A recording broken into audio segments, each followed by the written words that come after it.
Assalamu alaikum students. Today we are going to study the next topic, that is the cracking of petroleum. In the previous lectures you have studied about the organic compounds, their important features, their importance in the organic chemistry and the sources of the organic compounds. When you study the sources of organic compounds, I have also told you about the fractional distillation, destructive distillation, fractional distillation of petroleum. In the fractional distillation of petroleum, you have seen that you have got the number of byproducts which were very useful. The most important of them was gasoline. ठीक है, आपने बेटा देखा था कि fractional distillation में जब आपने पेट्रोलियम की थी तो आपको डिफरेंट प्रोडक्ट्स मिले थे, जिनका मैंने आपको टेबल बताया था कि टेबल 7.1 आपने बहुत अच्छे से लर्न करना है. उसमें गैसोलीन जो है वो इम्पोर्टेंट क्यों है? अगर आप उसके यूजेस में देखें तो gasoline is used as an motor fuel. So the gasoline, the demand of gasoline is very high, और इसकी डिमांड हाई होने की वजह से ऑब्वियसली इसकी सप्लाई भी ज़्यादा होनी चाहिए. ठीक है, so to improve its supply और due to its high demand we need its more yield. इसकी more yield के लिए अब हम क्या करते हैं कि हमारे पास एक प्रोसेस है in organic chemistry, that is cracking of petroleum. Cracking जैसे कि वर्ड आपको शो कर रहा है, it means break down. Basically cracking is fractional distillation of petroleum जो है, इसके रिजल्ट में आपको डिफरेंट प्रोडक्ट्स मिलते हैं. उसमें कुछ आपको बाय प्रोडक्ट्स ऐसे मिलते हैं जिनकी डिमांड इतनी नहीं है जितनी कि गैसोलीन की है. We convert them into gasoline by this process.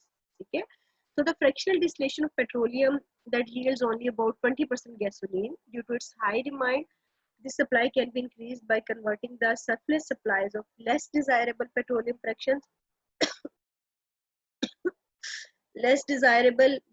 fractions such as kerosene oil or gas oil into gasoline by a process called cracking. Cracking के result में, cracking के process से आप लेस डिजायरेबल जो प्रोडक्ट्स हैं उनको गैसोलीन जो कि मोर डिजायरेबल और जिसकी डिमांड बहुत ज्यादा है उसमें कन्वर्ट कर सकते हैं. क्रैकिंग होती क्या है? क्रैकिंग इज बेसिकली बेटा, इसमें हायर हाइड्रोकार्बन्स को ब्रेक डाउन किया जाता है इनटू लोअर हाइड्रोकार्बन्स में.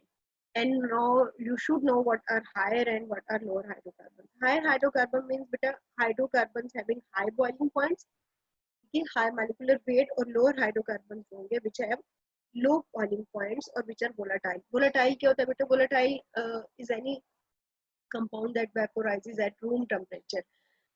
Like परफ्यूम की बॉटल है, आप उसको ओपन कर दें तो सारी की सारी वेपोराइज हो जाएगी, उड़ जाएगा फौरन सारा अपना. That is a volatile compound. ठीक है, तो जो वोलेटाइल होते हैं, जो उनका लो बॉइलिंग पॉइंट होता है, they are called as lower hydrocarbon.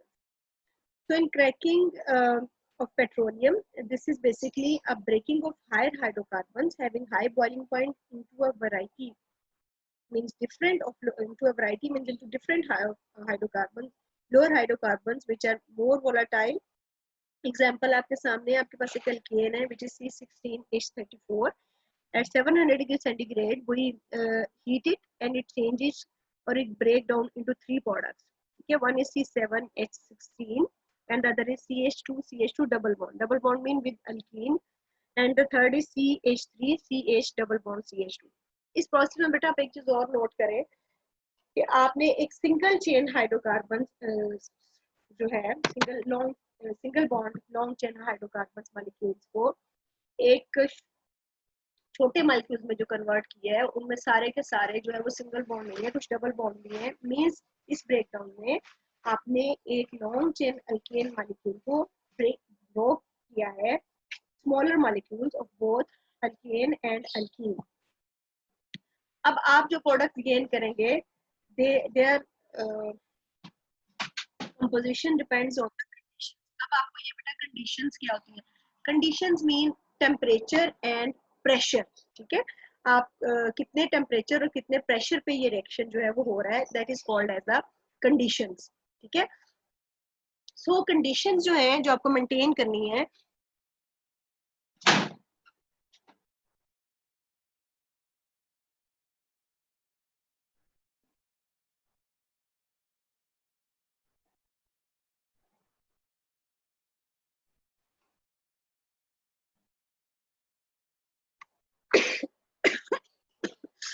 Conditions बेटा जो कंडीशंस पे डिपेंड करता है, मीन्स आपने कितना टेम्परेचर रखा, कितना प्रेशर रखा, उस पर डिपेंड करता है कि आपके ब्रेकिंग के बाद प्रोडक्ट्स क्या होंगे।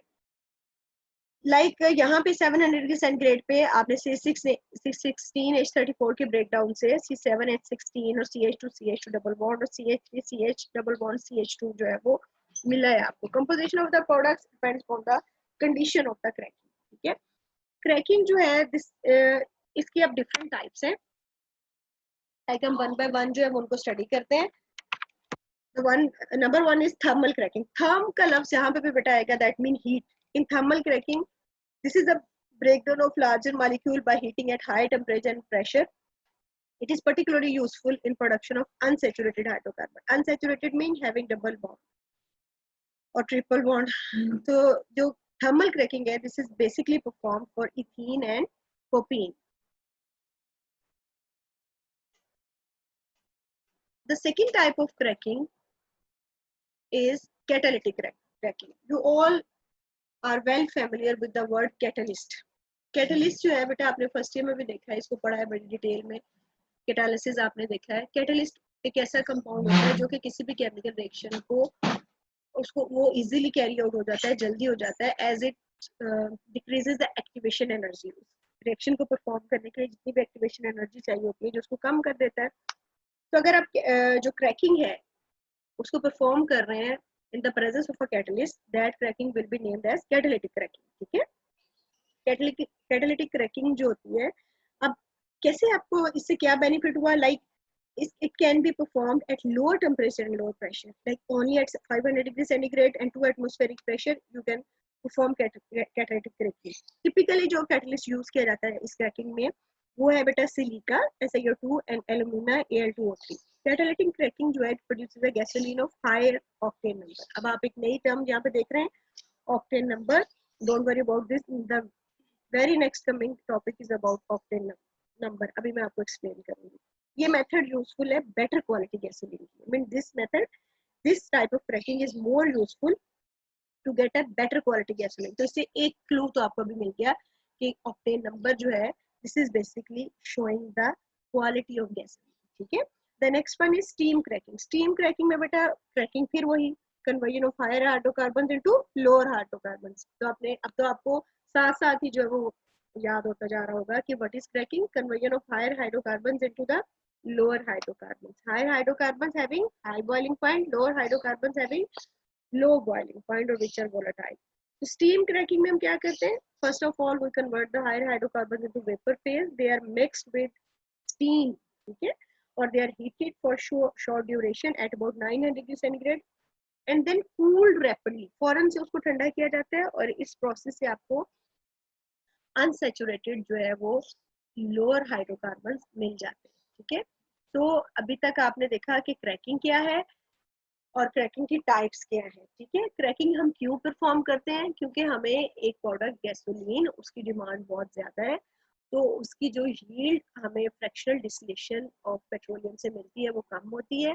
तो उसकी हाई डिमांड की वजह से उसकी यील्ड इंक्रीज करने के लिए वो perform the process of cracking. और क्रैकिंग में सिंपली जो दूसरे बाय प्रोडक्ट्स होते हैं जो सरप्लस हैं जिनकी डिमांड कम होती है, like kerosene oil, gas oil, उनको हम कन्वर्ट करते हैं गैसोलीन में। और cracking is simply the breakdown of higher hydrocarbons into the lower hydrocarbons. पर क्रैकिंग परफॉर्म की जाती है हाई टेम्परेचर पर, और अगर क्रैकिंग हाई टेम्परेचर पर परफॉर्म की जाए तो it is called as thermal cracking. और अगर क्रैकिंग जो है वो किसी कैटलिस्ट की प्रेजेंस में, किसी कैटलिस्ट की हेल्प से आप हायर हाइड्रोकार्बन को लोअर हाइड्रोकार्बन में चेंज कर रहे हैं, but at somehow to some extent at lower temperature and lower pressure, that will be named as catalytic cracking. And the third type of cracking was steam cracking, जिसमें आपने उनको mix up किया steam के साथ। और cracking जो है इसकी एक बात और एट द एंड में आपको बताना चाहूंगी कि क्रैकिंग में आपको गैसोलीन तो मिल ही रही है, उसकी तो इंक्रीज कर ही रहे हैं यील्ड। इसके साथ साथ बेटा जब भी हम कोई केमिकल रिएक्शन परफॉर्म करते हैं तो हमें एक रिएक्टेंट से अपना डिजायर्ड प्रोडक्ट बनाना होता है, वो हमें मिलता है, लेकिन उसके साथ साथ कुछ बाय प्रोडक्ट्स भी मिलते हैं। ठीक है, यानी साइड पे जो बनते जा रहे हैं खुद ब खुद। और कुछ बाय प्रोडक्ट्स इतने यूजफुल होते हैं लाइक इन क्रैकिंग। आप में बेसिकली क्या कर रहे हो, you are increasing the yield of gasoline, ठीक है. You also gain a large amount of useful byproduct like ethene, propene, butene, benzene. ये क्यों यूजफुल है? Why you are saying these useful? Because they are used in the manufacturing process of drugs, plastic, detergent, synthetic fiber, fertilizer, weed killer. अब ये देखो बेटा, ये वो चीजें हैं जो बेसिक नीड्स हैं हमारी लाइफ में. Drugs, detergent, fertiliser, weed killer, इन सब को तैयार करने में ये ethene, propene, butane, benzene use हो रहे हैं, जो हमें मिल रहे हैं as an by product of cracking, ठीक है. इसके अलावा कुछ और important products like ethanol, phenol और एसीटोन की प्रेपरेशन में भी ये वाले कंपाउंड जो है वो यूज होते हैं, ठीक है. इसके बाद होप अब आपको क्रैकिंग क्लियर हो गया होगा. The next topic is reforming. अब हमने गैसोलीन ले ली of good quality of in high yield. Sometimes बेटा आपने जो गैसोलीन ली है दैट इज नॉट ऑफ, वो हाई यील्ड में तो आपको मिल गई लेकिन वो उसकी क्वालिटी इतनी अच्छी नहीं होती. अब इंजन का प्रोसेस क्या है, इंजन को तो हम यहाँ पे डिस्कस नहीं करेंगे, बट समटाइम्स आप इतना तो आपको पता है कि स्पार्क प्लग फायर्स करता है तो इंजन में कंबस्टन होती है जिससे एनर्जी प्रोड्यूस होती है और आपका व्हीकल जो है वो काम करता है. समटाइम्स ऐसे होता है कि spark plug, before the spark plug fires, जो कंबस्टन होती है वो स्टार्ट हो जाती है जिससे इंजन में एक शार्प मेटालिक साउंड प्रोड्यूस होती है, that is called as a knocking. और उसके रिजल्ट में जाहिर सी बात है इंजन डैमेज होता है, इंजन की एफिशिएंसी जो है वो कम होती है. यानी पहले ही वो कंबस्टन स्टार्ट हो जाती है जिससे इंजन में ये शार्प मेटालिक साउंड प्रोड्यूस होती है. अब ये जो इंजन में एक आवाज पैदा होती है अगर गैसोलीन अच्छी क्वालिटी की ना हो, ठीक है, तो it is called as knocking. और इस नॉकिंग को जाहिर है कम करना चाहिए ताकि इंजन की एफिशिएंसी जो है वो कम ना हो, मेंटेन रहे, इंजन को नुकसान ना हो. और उसके साथ साथ उसके लिए अब क्या होना चाहिए, उसके लिए आपकी गैसोलीन जो है वो अच्छी क्वालिटी की होनी चाहिए. First of all you should know what is knocking. अगर आपसे वो ये शॉर्ट क्वेश्चन पूछते हैं, यू विल सिंपली से a sharp metallic sound which is produced in the engine when the combustion took place or the combustion is initiated before the spark plug fires. That is called as knocking, and knocking greatly reduces the efficiency of an engine. Okay, how we could reduce knocking, how we could stop knocking, अगला आपसे वो short question पूछ सकते हैं. This can be reduced by increasing the quality of the gasoline. और अब कैसे हर चीज का होता है ना कि ये दिस इज, इसकी कोई टैग लगा दिया जाता है कि भाई इससे पता चलता है कि इज इट गुड और बैड. इसी तरह से बेटा गैसोलीन को, जो मैंने आपको पिछले टॉपिक में कहा कि अभी आपको पता चलेगा कि ऑक्टेन नंबर होता क्या. गैसोलीन की जो क्वालिटी है उसका कैसे पता चलता है? The quality of gasoline is indicated by it's octane number, ठीक है.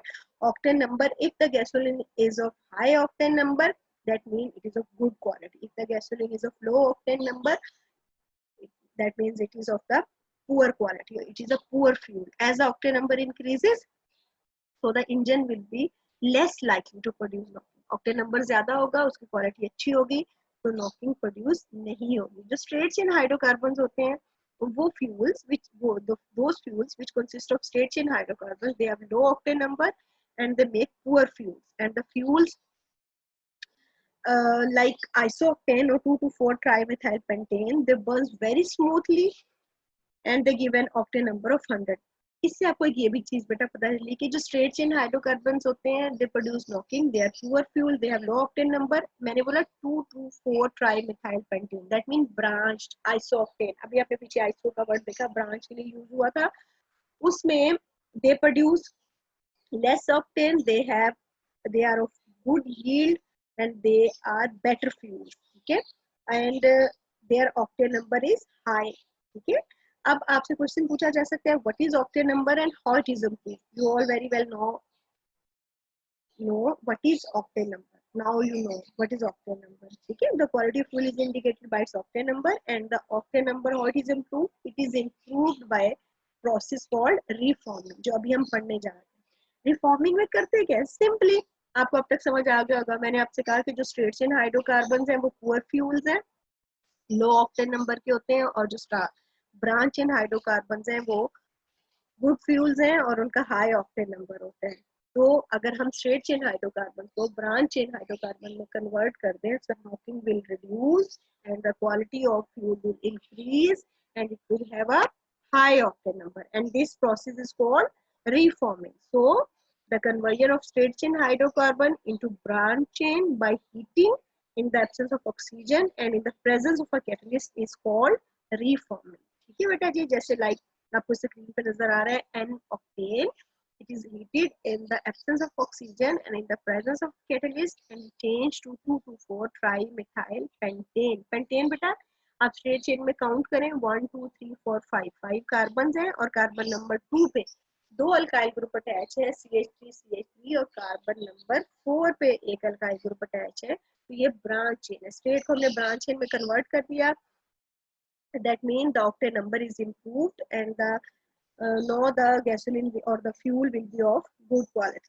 Octane number जो है it is also improved, so we have used a catalyst. This is improved by blending it with the additive like tetrahydride, but I mostly use catalyst is tetrahydride. The next short question that could be asked in your question, in your test, in the board, that is what is TEL. TEL is but a tetraethyl lead and it is used as a anti-knocking agent. Anti mean against, knocking के against ये काम करता है, इससे knocking produce नहीं होगा engine में।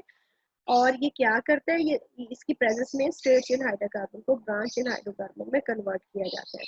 लेकिन it has a one disadvantage, as you all know lead is carcinogenic.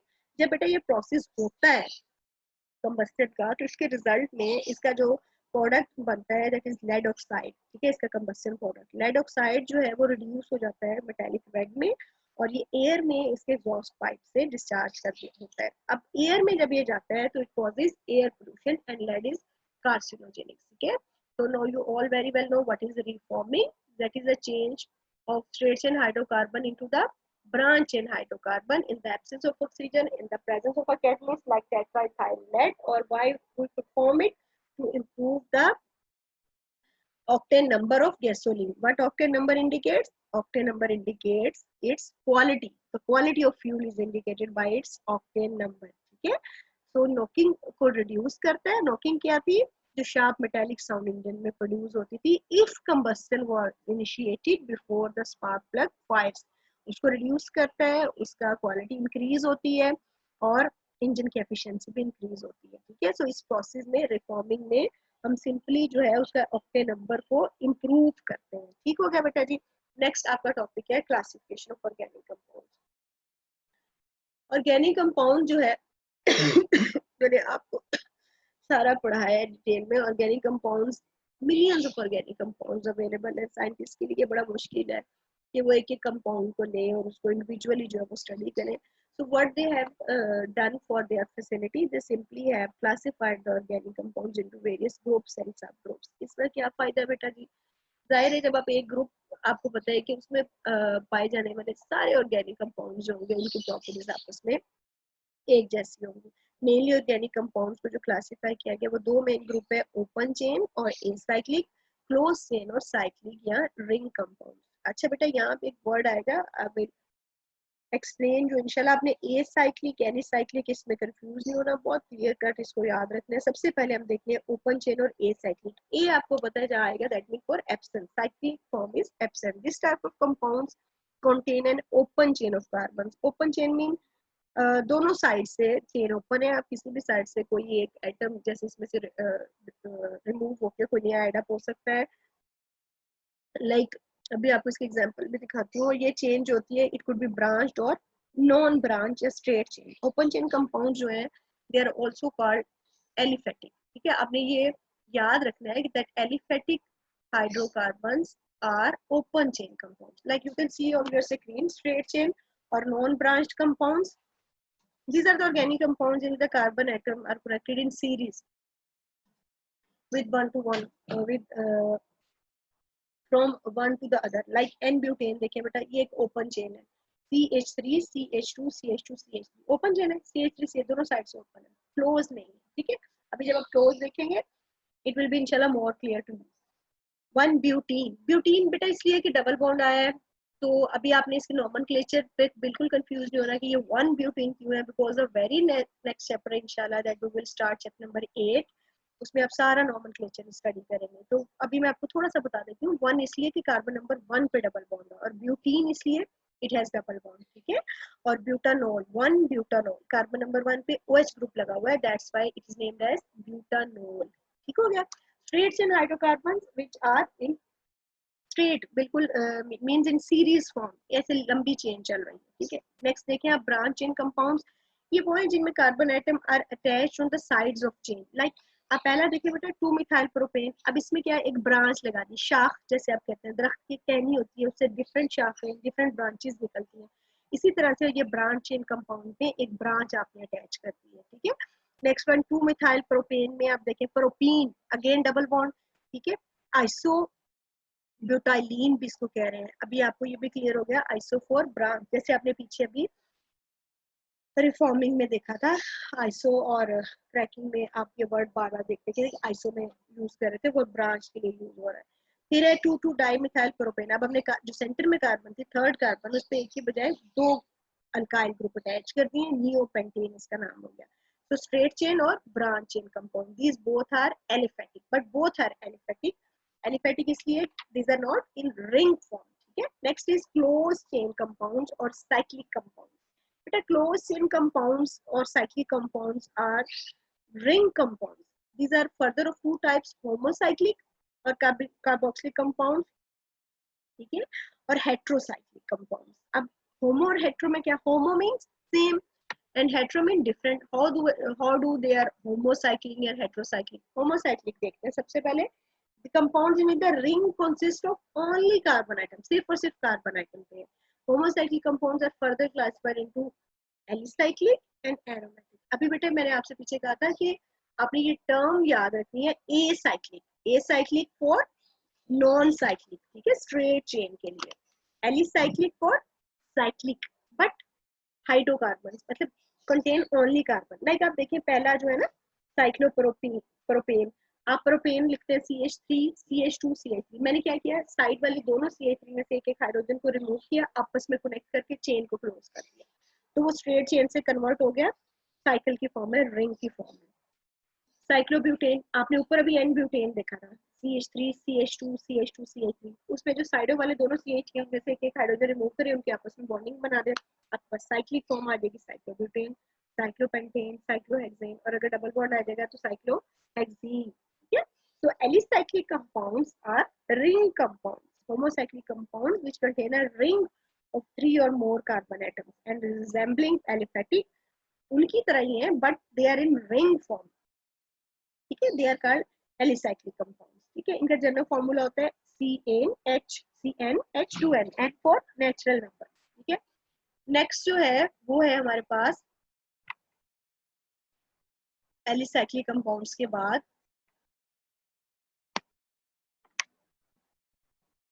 Aromatic compounds. Aromatic compound जो है, अच्छा एक बात मैं आपको एलिसाइक्लिक में बता दूं कि एलिसाइक्लिक में हाइड्रोजन एटम को they may be substituted by other groups, group और ग्रुप्स। बेटा सब्स्टिट्यूशन का मतलब होता है रिप्लेसमेंट, यानी आप उसमें से एक हाइड्रोजन रिमूव करें, उसकी जगह पे कोई और ग्रुप लाके अटैच हो सकते हैं, वो डिफरेंट रिएक्शंस है, इंशाल्लाह हम नेक्स्ट कमिंग चैप्टर्स में वो सारे वो भी देखेंगे। इसके बाद आपके पास आ गया एरोमेटिक। बेटा ऑर्गेनिक केमिस्ट्री में ना एरोमेटिक का वर्ड खास तौर पे उन कंपाउंड, ये एक आप समझ लें कि अटैच है विद बेंजीन रिंग, एरोमेटिसिटी।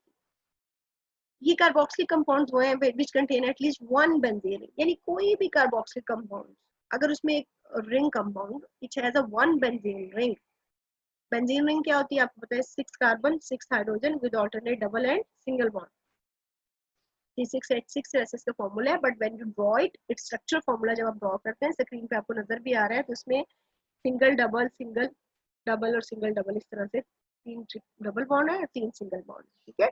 ये बेंजीन है। अगर किसी हाइड्रोकार्बन में एक बेंजीन, एक या एक से ज्यादा बेंजीन लेंगे, it will be named as aromatic compounds.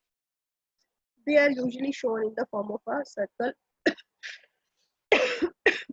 Aromatic अब नीचे देखें बेंजीन है, एरोमेटिक कंपाउंड में sometimes they have a side chain और functional group attach to the ring, यानी रिंग के साथ कोई ग्रुप अटैच हो सकता है। लाइक बेटा आपने जब उसमें स्ट्रेट चेन के बाद ब्रांच चेन देखा था, तो ब्रांच में ग्रुप अटैच होता था, अल्काइल ग्रुप कोई भी, यहाँ पे कोई भी ग्रुप हो सकता है अदर देन अल्काइल भी, जैसे टोलीन में CH3 है, फिनोल में OH ग्रुप अटैच है, बेंजल्डिहाइड में CHO है, नाइट्रोबेंजीन में NO2 ग्रुप है। एरोमेटिक कंपाउंड्स, ये तो आपको पता चल गया, those compound which have a benzene ring, but they could have one or more than one benzene ring. Like बेटा नीचे आप देख रहे हैं, they have 2 benzene rings, two benzene rings are attached together, this compound is named as naphthalene. If three, it is named as anthracene. Okay, तो आपने organic compounds को देखा कि they could be of straight chain, they could, if they are straight chain but not cyclic, they are called as acyclic or open chain, और further वो straight chain थे और branch chain थे. फिर आपने देखा if they are not not in open chain, they are closed in ring form, they are called as cyclic compounds, or they could be homocyclic or heterocyclic.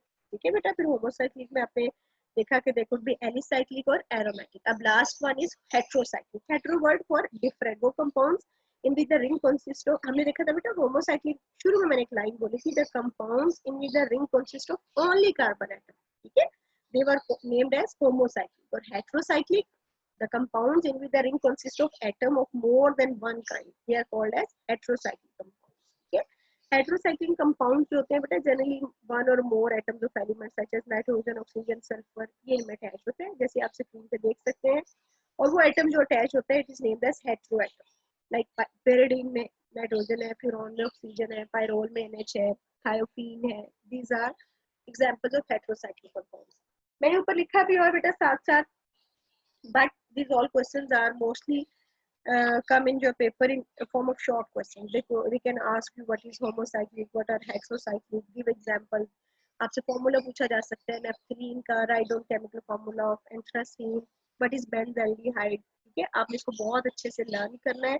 इंशाल्लाह test होगा तो I will see कि आपने कितनी अच्छे से सारे lectures attend किए. ठीक है, today's lecture is almost complete. आपने जो भी, if you have any query, any question, you can ask me in group, and do let me know that have you understood the whole lecture. Inshallah, our next functional group will start from the Monday. Allah Hafiz.